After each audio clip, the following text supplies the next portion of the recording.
ไม่ต้องอธิบายสุดท้ายเขาก็ตัดสินอยู่ดีบางคน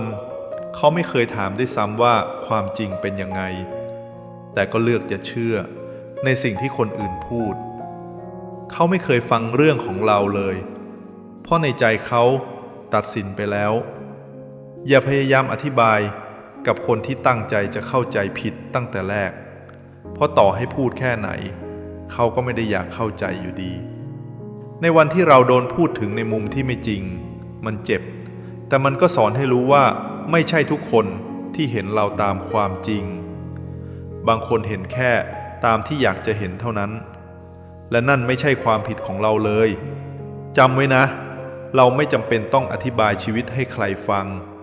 โดยเฉพาะกับคนที่ไม่ตั้งใจจะฟังตั้งแต่ต้นสุดท้ายความจริงไม่ต้องรีบพูดเพราะเวลาจะพูดแทนเราเองถ้าคลิปนี้เตือนใจคุณได้สักนิดอย่าเพิ่งเลื่อนผ่านไปครับฝากกดไลค์กดแชร์และ Subscribe เพื่อเตือนใครอีกคนว่าความจริงไม่ต้องอธิบายให้ทุกคนเข้าใจ